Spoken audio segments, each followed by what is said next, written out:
Hello दोस्तों, कैसे हैं आप। उम्मीद करता हूँ आप सब खैरियत से होंगे। दोस्तों हमारे एक सब्सक्राइबर का कमेंट आया था।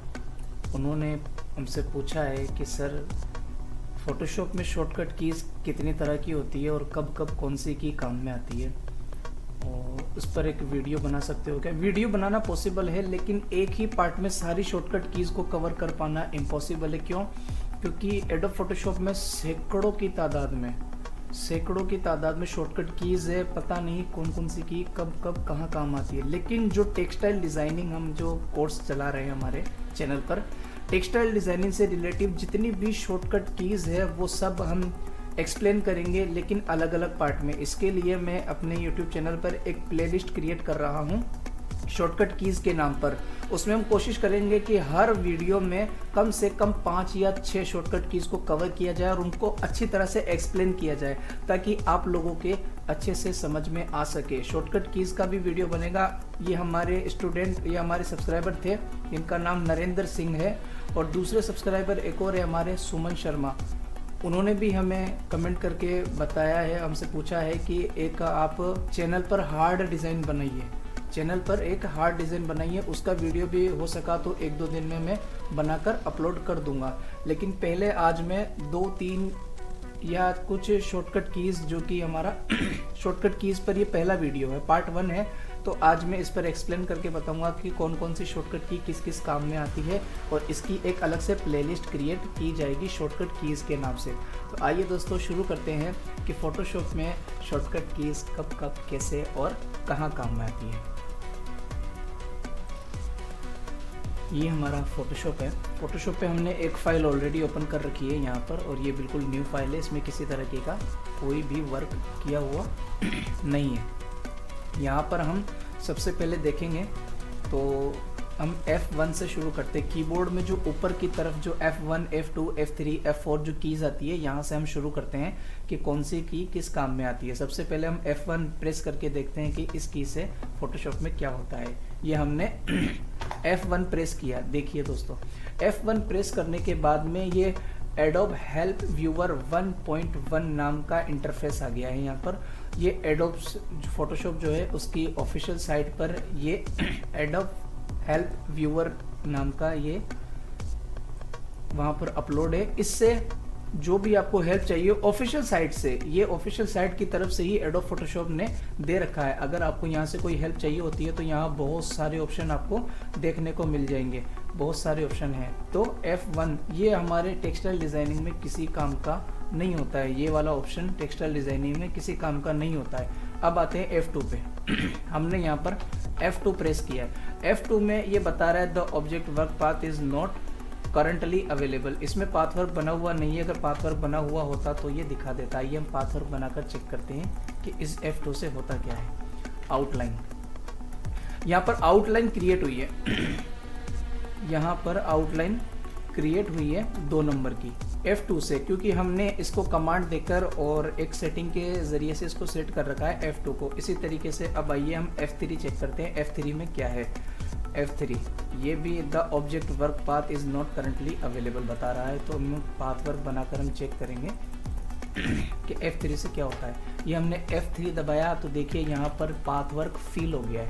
जो हमने पाथ बनाया था वो पूरा फील हो गया है, इसमें कलर फील हो गया है। तो यानी F2 हमारा आउटलाइन की कमांड के लिए हमने सेट कर रखा है, और F3 को हमने यहाँ पर फील करने के लिए, पाथवर्क को कलर में फील करने के लिए सेट कर रखा है कमांड देकर। अब F4 देखते हैं क्या काम करता है।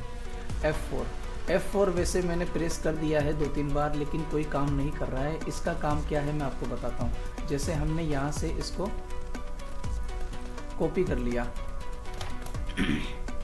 यहाँ से हमने इसको कॉपी कर लिया, और कॉपी करने के बाद में जब हम यहाँ पर सिलेक्शन चला के साइड में F4 दबाएंगे तो ये पेस्ट करने का काम करता है। F4 जो की जो है वो पेस्ट करने का काम करती है, F4 की। अब F5 से क्या होता है। F5 की जब आप दबाओगे और आपके डेस्कटॉप पर ब्रश नाम का ऑप्शन खुल जाएगा, जो कि इसकी एक अलग से प्लेट होती है जिसमें ब्रश के बहुत सारे ऑप्शंस आपको देखने को मिल जाएंगे। जब आप बी दबाएंगे तो ये सारे ओपन भी हो जाएंगे। इस पर एक अलग से सेपरेट वीडियो बनाया जाएगा कि कौन सी ब्रश कब कहाँ कैसे और नई ब्रश कैसे बनाई जाती है, ये सारा एक्सप्लेन करेंगे हम हमारे नए कोर्स में जो कि 1 जनवरी से हमारे ही चैनल पर आने वाला है। अब हम दबाते हैं F6। F6 से कलर मैनेजमेंट आता है। यहाँ से आप ये देख सकते हैं, ये प्लेट यहाँ पर ओपन हो गई है। F6 में दबाऊंगा तो ये वापस चली जाएगी और फिर दबाऊंगा तो ये F6 से वापस आ जाएगी। तो यहाँ से कलर मैनेज करते हैं, लाइट एंड डार्क। जब भी हम डिज़ाइन बनाते हैं ये भी कैसे होता है, हम कोर्स में आगे इसको एक्सप्लेन करने की पूरी कोशिश करेंगे। F7 से लेयर आती है दोस्तों। अगर आप F7 दबाओगे दोबारा तो ये लेयर चली जाएगी और फिर दबाओगे तो यहाँ से ये लेयर आ जाएगी। देखिए मैंने फिर F7 प्रेस किया, लेयर चली गई है, फिर दबाया, लेयर आ गई है। इस तरीके से ये लेयर वाला ऑप्शन चला जाता है, आता है। तो F7 से लेयर वाला ऑप्शन होता है। F8 में ये इन्फो आता है। इन्फो में ये हमारे डिज़ाइन को नापने के काम में आता है कि डिज़ाइन की विड्थ कितनी है, डिज़ाइन की हाइट कितनी है, जो उसमें मोटिव बनाते हैं मोटिव की साइज़ कितनी होनी चाहिए, सेंटीमीटर में, इंचेस में। ये यहाँ देखिए, ये पिक्सल में, इंचेस में, सेंटीमीटर में, मिलीमीटर में, पॉइंट्स में, पिक्स में और ये परसेंटेज में, सब में ये आपको एक्सप्लेन करने के काम में आता है। इन्फो जो होता है इन्फॉर्मेशन, ये साइज़ मेंशन के काम में आता है। अब हम दबाएंगे F10 से एडोब फोटोशॉप में कोई भी की काम नहीं करती है। F10 से एडोब फोटोशॉप में कोई की काम नहीं करती है और F11 से भी फोटोशॉप में कोई भी की काम नहीं कर रही है फिलहाल। हो सकता है कि कोई और ऑप्शन इसके लिए अवेलेबल हो जो कि अभी हमने इनेबल नहीं कर रखा है, डिसेबल कर रखा है, लेकिन फिलहाल F10 और F11 काम नहीं कर रहे हैं। अब हम F12 दबाएंगे। F12 भी फिलहाल दबाने से कोई काम नहीं कर रहा है, लेकिन ये काम क्या करता है आइए मैं आपको बताता हूँ। इस फाइल को हम डेस्कटॉप पे सेव कर देते हैं। ये फाइल हम डेस्कटॉप पे सेव कर देते हैं। ये हमने फाइल 1.3 ये फाइल हमने डेस्कटॉप पे सेव कर दी है। अब क्या करेंगे कि हम यहाँ पर कुछ वर्क कर देंगे। फॉर एग्जांपल ये हमने यहाँ पर कुछ थोड़ा सा वर्क कर दिया है।